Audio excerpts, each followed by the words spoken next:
October hung low and swollen over the city. A jaundiced moon behind gauze-thin clouds. From the window of his small apartment, Steve watched porch lights flicker and small ghosts toddle from door to door below. The laughter outside felt distant and muffled by the glass and the slow hum of the radiator. He sat before the mirror, sleeves rolled to his elbows, the white grease paint trembling on the edge of his brush.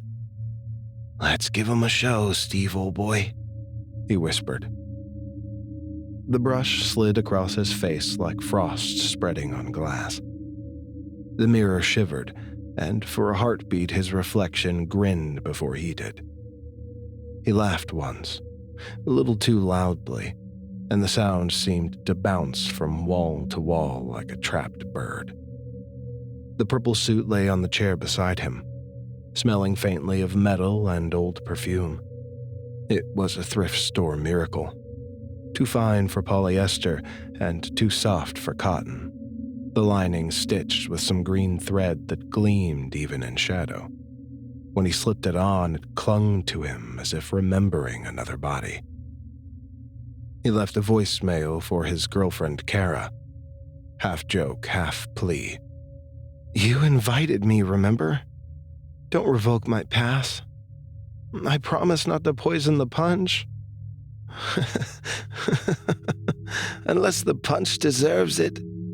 When he hung up, his reflection mouthed the line again, lips moving silently. He touched the glass and it felt warm.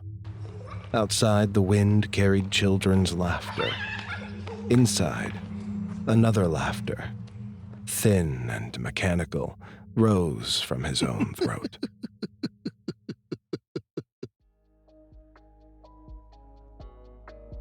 The party glowed from the end of the cul-de-sac. Windows pulsing orange and purple, a haunted aquarium of silhouettes. Music throbbed from within, old pop songs about monsters. Something harmless, something safe. Inside, heat and perfume wrapped him. "Steve? Wow, look at you, dude." "That's unsettlingly accurate." "Oh man, that laugh. Do it again." He obliged. The laughter came easily, a little too easily, sliding from his mouth like oil. Kara appeared at the edge of the room.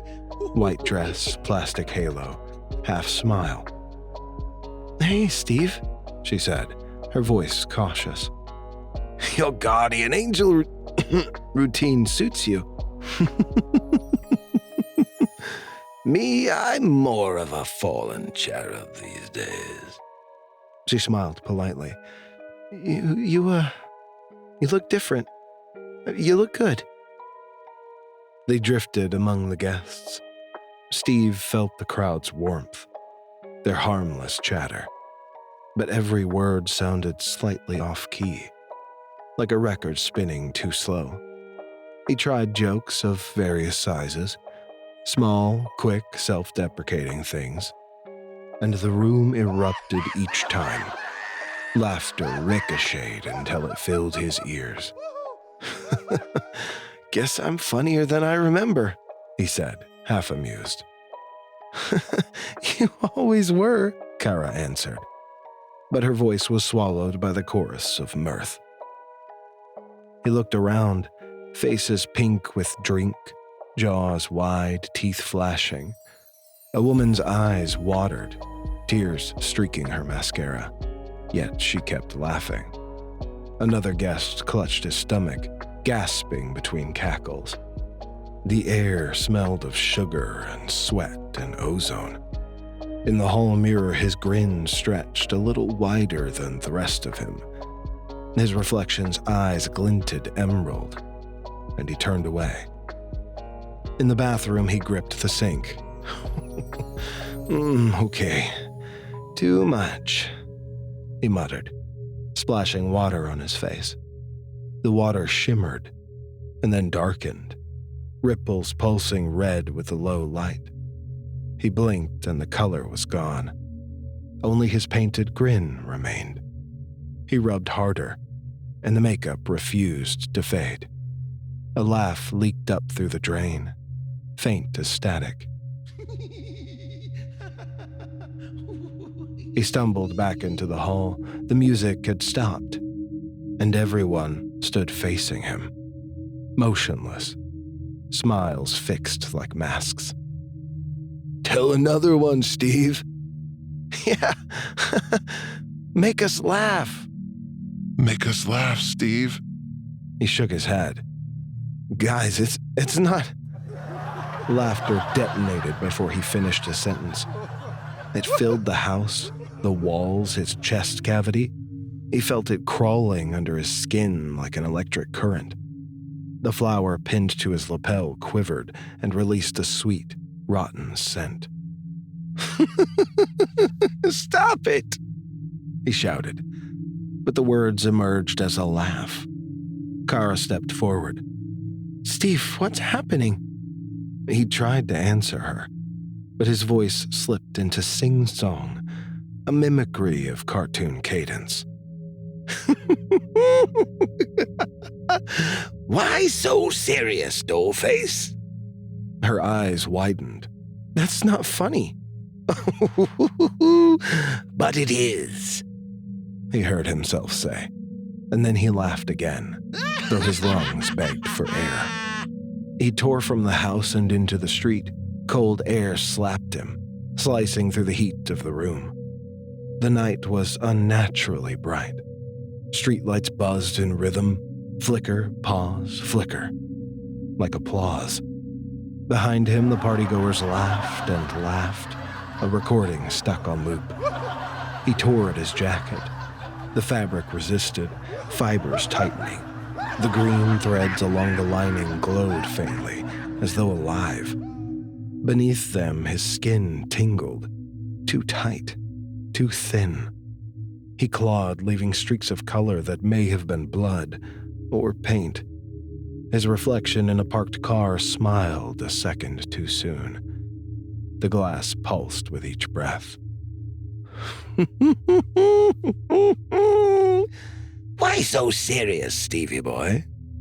It was his own voice, but older, slicker, delighted.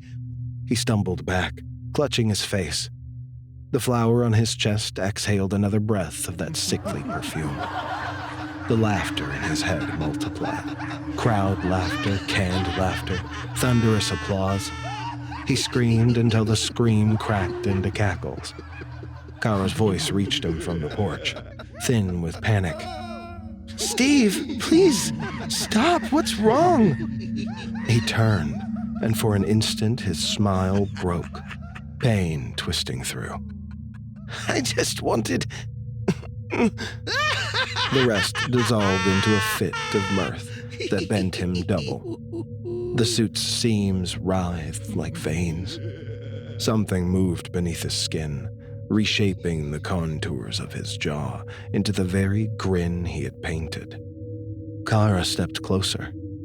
"Steve, you're scaring me." He lifted his head, eyes gleaming with a feverish green effulgence. "Then the joke's on me, dear," he said, and then ran off into the night. The sound rose, bright, piercing, and inhuman, and then abruptly stopped. The street was still. When dawn seeped over the neighborhood, Kara found Steve in the alley behind the house, seated against the wall as if resting after a performance. The white of his face was bare skin now, but his lips were split in a permanent curve. A faint trace of purple shimmered across the suit. She thought she heard laughter on the wind, far off, moving from yard to yard, like static searching for another signal. And in the broken mirror of the alleyway's puddle, the reflection grinned back. Not hers or his, but something that would keep laughing long after the morning faded.